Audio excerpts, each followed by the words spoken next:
Ladies and gentlemen, today I want to take you back to a time when the world was darker, harsher, and far more unforgiving the age when most children are still learning who they are, playing in fields, dreaming about adventures, and being protected by their parents. Azariah Hancock was staring into the eyes of a nightmare that no child should ever witness. He wasn't a soldier. He wasn't a rebel. He wasn't even a boy who had time to grow into his teenage years. He was just a 14-year-old trying to understand why the world had turned so violently upside down.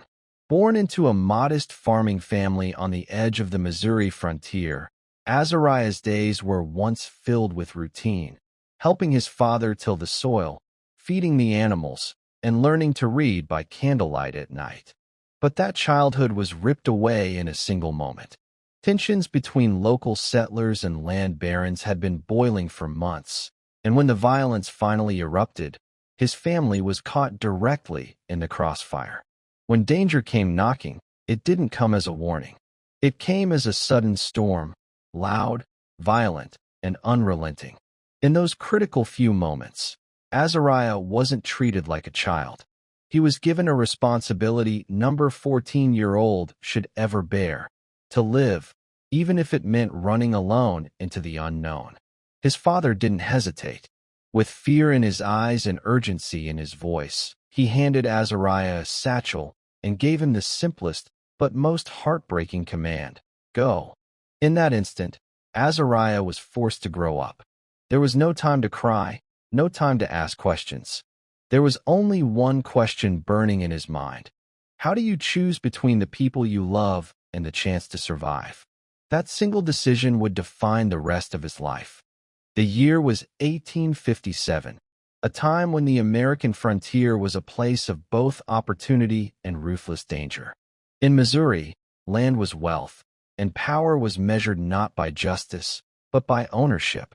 The government had been encouraging westward expansion, and as settlers poured in, so did land speculators, businessmen, and opportunists hungry for territory. Disputes over property lines, water access, and old family claims quickly escalated into bloodshed.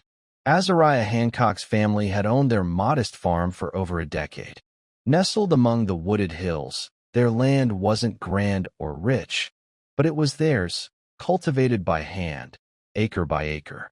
His father had inherited it from his grandfather, who had cleared the very first tree on that soil. But now, powerful men backed by corrupt local officials had their eyes on the property. With forged papers and paid enforcers, they claimed that Azariah's family no longer had the right to stay on the land they'd lived on for generations. The Hancocks refused to leave quietly. They filed complaints, sought help from distant authorities, and even pleaded with their neighbors for support. But the system was rigged against them. What followed was a terrifying campaign of intimidation. Threats scrawled on their door, livestock slaughtered in the night, strangers watching from the woods. The message was clear: leave or suffer. But Azariah's father was a proud man. He believed in the law, in justice, and in standing one's ground. He taught Azariah to be strong, to never let fear dictate his actions. Yet behind his stern voice and steady hands, there was something unspoken, a growing sense of dread. Then came the day when the threats turned into action. A group of armed men, hired by those who wanted the land, began to move in with brutal intent. They weren't there to talk. They weren't there to negotiate. They were there to take what they wanted, by force if necessary. And caught in the middle of this violent storm was a 14-year-old boy who had no idea how much his world was about to change. The air was thick with tension as night fell across the valley. The sun had barely disappeared behind the hills when the distant sound of hooves and muffled voices reached the Hancock home. Inside the cabin, lanterns were dimmed. Azariah's mother clutched her youngest child, while his father stood at the window, his rifle in hand, eyes fixed on the tree-line. He had seen this coming. They all had. But no amount of preparation could brace a man for the moment when survival came down to sacrifice. Azariah sat frozen, heart pounding in his chest like a war drum. He looked up at his father, searching his face for reassurance, some sign that they would get through the night. But what he saw instead was something he'd never seen before: resignation. Not weakness, not defeat, but the look of a man who had accepted that he wouldn't see another sunrise, and that the only thing left to do was save his son. Without a word, his father reached beneath the floorboards and pulled out a worn leather satchel. Inside were a few strips of dried meat, a small canteen of water, a hand-drawn map showing the path through the hills to a trading post nearly 50 miles away, and a single folded note. His hands trembled slightly as he pressed the satchel into Azariah's arms. Then came the words that would echo in Azariah's memory forever. "You run, son. You don't look back. No matter what you hear, no matter what happens, you keep going. You survive." There was no time for long explanations or goodbyes. No final embrace, no tears. Just urgency and the unspoken understanding between father and son. Azariah knew what those words meant. This wasn't a choice. This was a final command, a gift bought with his father's life. He looked down at the satchel clutched to his chest. It wasn't just supplies, it was trust. It was love. It was the last piece of his childhood. The moment came like a thunderclap, sudden, terrifying, and irreversible. A single shot rang out from beyond the tree line, splitting the silence of the night and sending a jolt through the house. Screams erupted from the dark woods, followed by the pounding of boots and the barking of angry dogs.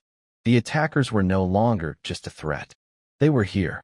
Azariah's father turned from the window, eyes locking onto his son's. No more time. No more words. Now he whispered sharply. Without thinking, Azariah moved.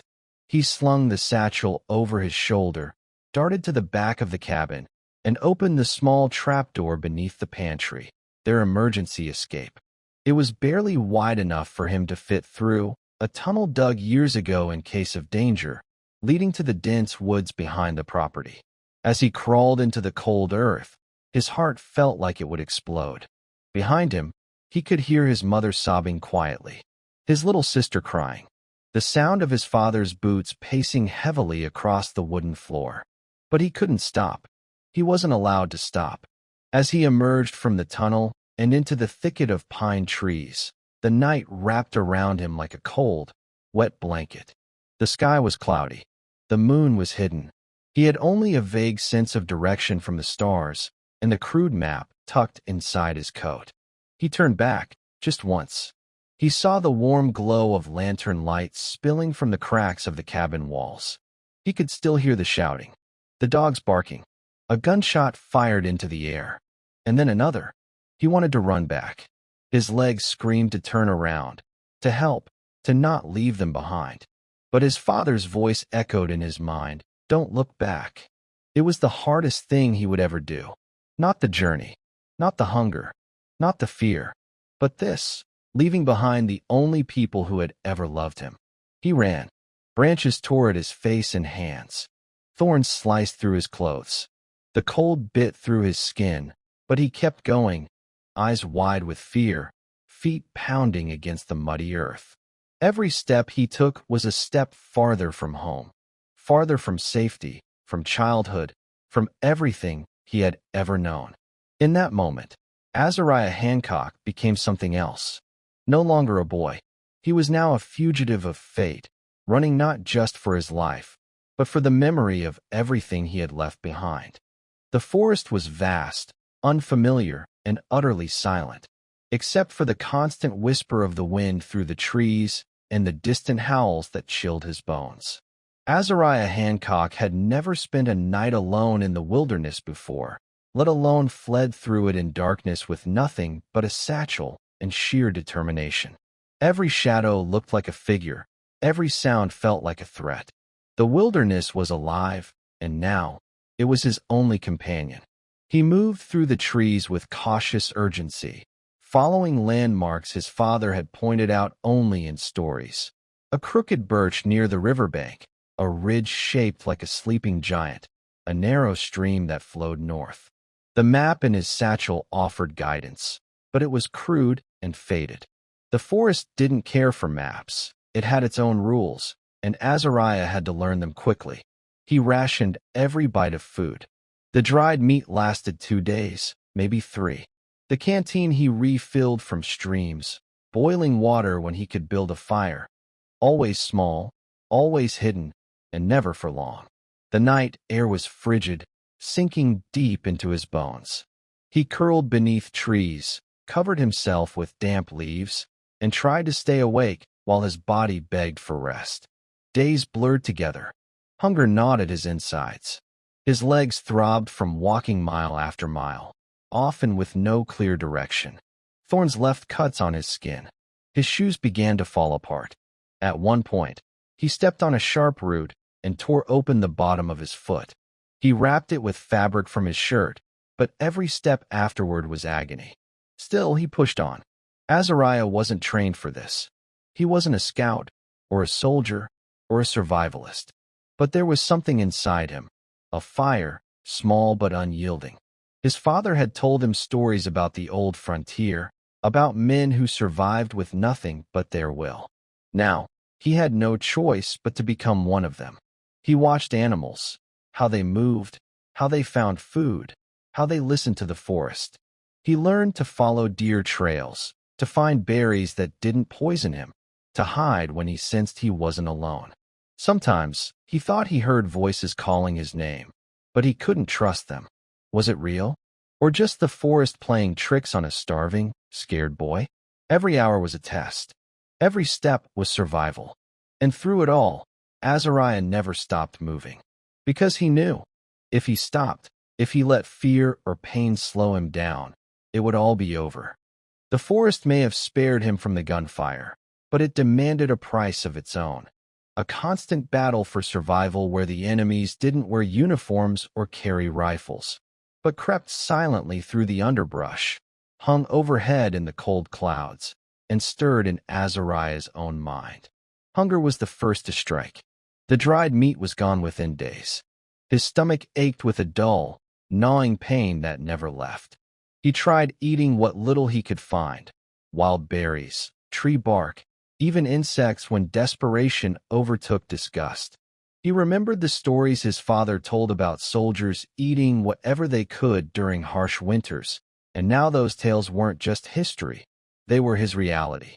But it wasn't just starvation that haunted him. At night, the forest turned into something primal and unforgiving. Coyotes howled in the distance. Once, while trying to rest in the hollow of a fallen tree, he heard the unmistakable low growl of a mountain lion nearby. He froze, barely daring to breathe, heart thundering in his ears. The creature didn't see him, but it reminded him that out here, he was not the top of the food chain. He was a trespasser, a vulnerable child in a land ruled by instinct and tooth. And as if nature's wrath wasn't enough, there were men, figures in the woods who didn't belong there either. He wasn't sure who they were. Bounty hunters? Land enforcers? Strangers hired to make sure no witness from the Hancock farm survived? But on the 4th night, he saw their fire, a faint glow in the trees, much too close to the path he'd just taken. The next day, he found boot prints in the mud, fresh and deep, too large to be his. Someone was following him. Panic surged through him. He doubled back through thickets, waded through streams to mask his scent, buried the remains of his fires under wet dirt and stones. He moved at night, slept by day, constantly listening, constantly watching. The weight of fear was heavier than his satchel. Every rustle made his heart leap. Every snapping twig felt like the last thing he'd ever hear. There were moments when he thought about giving up, curling under a tree, letting the darkness take him. What hope did a starving boy have in a forest full of predators, both animal and human? But every time those thoughts came, he clenched his fists, pushed his sore feet forward, and remembered what he was running for. Because to stop would mean to be caught, and to be caught would mean the end. Time lost all meaning in the wilderness. What began as a desperate escape slowly twisted into a new existence, one that reshaped Azariah Hancock from the inside out. The days bled into one another with no clear end, no promise of rescue, only the constant rhythm of survival. Wake, move, hide, scavenge, sleep, repeat. His clothes, once neat and familiar, were now torn and stained with mud, blood, and ash. His shoes had long since fallen apart, and he wrapped his feet in scraps of fabric from his shirt just to keep walking. His face, once youthful and round with childhood softness, had become gaunt. His eyes, once wide with curiosity, now narrowed with watchfulness. His body had grown leaner, tougher, hardened by hunger and exposure. But the real transformation happened not in his muscles or bones, but in his mind. Fear, once a suffocating presence, became a companion, always there, always whispering, but no longer paralyzing. He learned to control it, to listen to it without being ruled by it. He could now tell the difference between the distant snap of a deer's hoof and the unnatural silence that meant someone was near. He had learned to move without leaving a trail, to conceal the smoke of his fires, to hide his scent when he bathed in icy rivers. The forest had stopped trying to reject him. It had accepted him. But with that transformation came a deeper cost. His childhood was vanishing. The games he once played with his little sister, the stories his mother told him at bedtime, the warm laughter at the dinner table, all of it felt like a dream he could no longer touch. He couldn't remember the sound of his father's voice clearly anymore. It came to him in fragments, in echoes carried by the wind. He spoke less, even to himself. There was no one to hear him. The boy who had once asked questions, made jokes, and chased chickens around the yard was gone, replaced by someone quieter, more cautious, more deliberate. He still carried the satchel. Worn and faded now, it had become more than a survival kit. It was the last thread connecting him to who he once was. Inside was the crumpled map, the empty canteen, and the letter his father had given him. He had not opened the letter yet. He was too afraid, not of what it might say, but of what reading it might mean. If he read it, it would be a goodbye, a final tether cut. So he kept walking, because to stop moving meant admitting that the boy who had once lived on a small Missouri farm was truly gone. After what felt like a lifetime spent wandering the wilderness, Azariah Hancock crested a ridge at dawn and saw something that made him stop in his tracks, a trail of smoke curling gently into the sky, not from a forest fire, not from a hunter's camp, but from chimneys, real chimneys, a town. The distant cluster of wooden buildings, dusty roads, and fences told him he had made it. The trading post marked on his father's map wasn't just a myth. It existed, and now it stood before him. But as he looked down at it from the tree line, a strange emptiness settled over him. This was what he had fought for, what he had starved, bled, and wept for. And yet, now that it was here, he hesitated. He stepped out from the shelter of the forest, limbs stiff, vision slightly blurred from exhaustion. Every part of him ached. His skin was sunburned and wind-chapped. His once brown hair had turned a dirty tangle. He moved slowly, like someone twice his age, clutching the satchel to his chest as if it were the only thing tethering him to the earth. People stared as he walked into the outskirts of the settlement, men pausing their work, women clutching their shawls, children peeking from behind fences. He didn't blame them. He must have looked like a ghost, or perhaps a warning. A child alone, with eyes too old for his face. No one recognized his name. No one knew the story of the Hancocks, or the land they had died defending. This town had its own problems, its own struggles. To them, he was a stranger, a filthy, half-starved boy who had emerged from the woods like a shadow of the wilderness itself. But Azariah didn't ask for pity. He didn't speak much. He didn't cry. He simply stood there, shoulders heavy with the invisible weight of everything he had endured. The look in his eyes told a story more haunting than words ever could. He had made it. Azariah Hancock was only 14 when the world demanded more from him than most men endure in a lifetime. He survived not because he was strong, but because he refused to break, because a father's final words, a mother's last embrace, and a family's silent sacrifice burned like fire in his soul. He entered the forest as a boy. He walked into that settlement as something else entirely. History may forget the name Azariah Hancock. There will be no monuments, no songs sung of his journey. But somewhere, in the quiet stretch of woods where he once ran for his life, the wind still carries the whispers of a child who chose to live, when every force in the world told him he couldn't.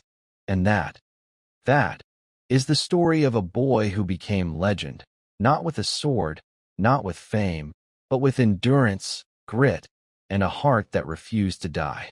Azariah Hancock was only 14 when the world demanded more from him than most men endure in a lifetime. He survived not because he was strong, but because he refused to break, because a father's final words, a mother's last embrace, and a family's silent sacrifice burned like fire in his soul. He entered the forest as a boy. He walked into that settlement as something else entirely. History may forget the name Azariah Hancock. There will be no monuments, no songs sung of his journey. But somewhere, in the quiet stretch of woods where he once ran for his life, the wind still carries the whispers of a child who chose to live, when every force in the world told him he couldn't. And that is the story of a boy who became legend, not with a sword, not with fame, but with endurance, grit, and a heart that refused to die.